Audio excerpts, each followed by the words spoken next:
Hello and welcome to House Read, my Game of Thrones and A Song of Ice and Fire theorising channel, where I look at the TV show Game of Thrones through the perspective of a writer and try and use elements of the craft of writing to make predictions about what will happen in the future and also gain a deeper understanding of what's happening now. Recently, I've been thinking quite a lot about Arya Stark and where her storyline is heading.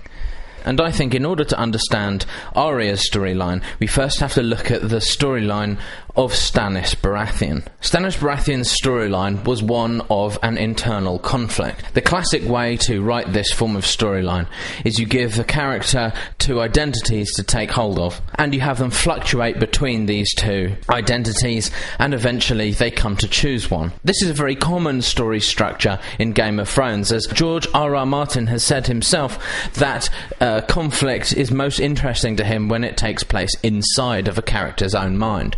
We can see this same plot structure play out in the storyline of Daenerys and her attempted rulership of Meereen. She constantly fluctuates between whether she should be a kind and merciful ruler or should she be the fire and blood cruel leader. And eventually she'll choose one. Stannis Baratheon's storyline is one that's useful in Game of Thrones because, of course, it's over. This means that potentially we could use it to make predictions about other characters' storylines. Let's for a moment take a look at the central conflict of Stannis' life. You said you saw my victory in the flames. I did. I still see it. The flames lied. And I'm no better than a savage, trusting in a fire god. I fought for your god in Blackwater Bay. I led my men to the gates of the seventh hell, as their brothers burned alive, and for what? Attacked from behind by Tywin Lannister and the Tyrells. If you see so much in your flames, why didn't you warn me? The Lord of Light only allows me glimpses. You claim to speak for a god. Will you quit the war just because you've lost a battle? You talk about war as if you understand it. I've been fighting far longer than you. Have you? Show me how you fight. Show me. As that clip should demonstrate, the central conflict of Stannis' life is religious versus practical. The character of Melisandre represents the side of his character which is motivated by faith. There is another character in his inner circle who represents the other side of that conundrum. I had hoped to speak to you alone, Your Grace. We are alone.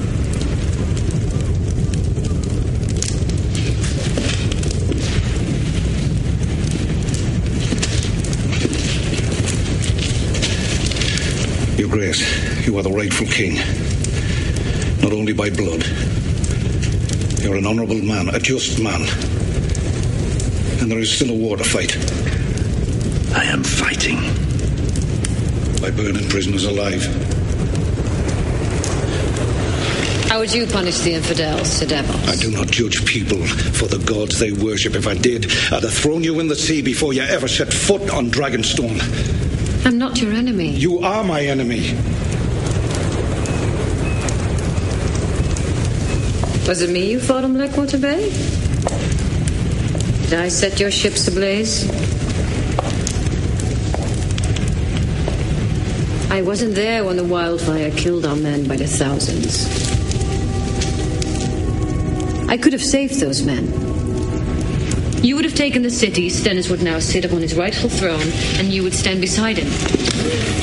But I wasn't there, because you convinced your king to leave me behind.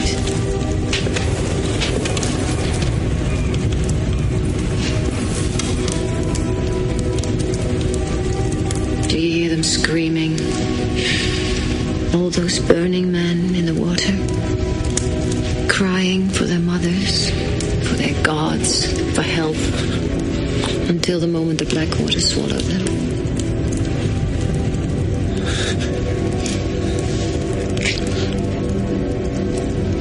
Don't despair, Sir Devils. What I told your son is true. Death by fire is the purest death. This woman is evil. She's a mother of demons. Take him to the dungeon, lock him in a cell. You Greece! Come on! You've chosen the darkness, Sir Devil. You will destroy us all! I will pray for you. You Greece!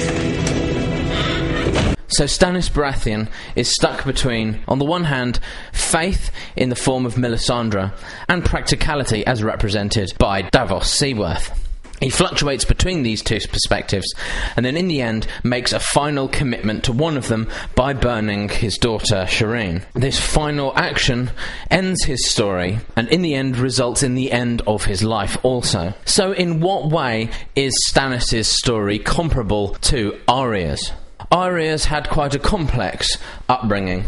She started off living in luxury in the keep of Winterfell. But since then, things have gone seriously downhill for her. She's witnessed the deaths of her family members and been through many trials and tribulations which have changed her. It's interesting to note that in her initial introduction, there was a conflict within her. Should she go with the traditional roles for women in this society, or should she choose a more violent and bloodthirsty path as represented through her learning how to use a sword? This central conflict for Arya has remained roughly the same as it simmered away in the background, but it's certainly come to a boil as she entered the House of Black and White. A girl lies to me, to the many-faced god, to herself. Does she truly want to be no one? Yes.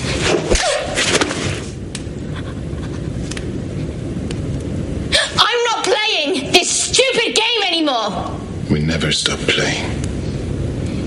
So Arya's central conflict is represented by this request from Jaqen H'ghar that she becomes no one, that she leaves behind her attachments to her past and moves on to fully become a pure killer.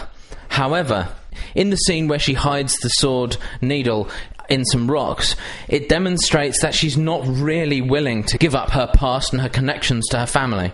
I still see this as a central conflict in her character, and there's only one way that I can really see this conflict being resolved, definitely either way, and that's if she's asked by Jaqen H'ghar, by the Faceless Men, to assassinate a member of her family, someone who represents her past. And there are only really two options in that case, Jon Snow or Sansa. Now it seems likely, if Jon Snow is somehow brought back from the dead, that he is the candidate that most fits this dilemma for a number of reasons. The first reason being that if he is brought back from the dead, he's currently in a better position, a position of power, a position where other people may want him dead, more so than at the moment Sansa is in. Also, she never really got on with Sansa that well, and Jon Snow is the character who actually gave her needle. He represents everything about her connection to other human beings. So I think it would be far more interesting, far more likely, if Arya is presented with that dilemma. Does she choose to become a pure cold-blooded killer and kill Jon Snow? Or does she in fact choose not to become no one, but to go back to being Arya Stark? After all this time of her becoming many different characters, and I think it's most likely, at that point, she will choose to go back to Arya Stark. So that's my bold prediction for the end of this video. I think that Arya Stark will be requested by the Faceless Men to assassinate Jon Snow, and it will only be at the last possible minute that she will make the decision to disobey that order, and these two characters will be reunited. If you have any differing opinions on what will happen to Arya Stark, please let me know in the comments below. If you liked the video, please like it, and if you really liked it, why not subscribe?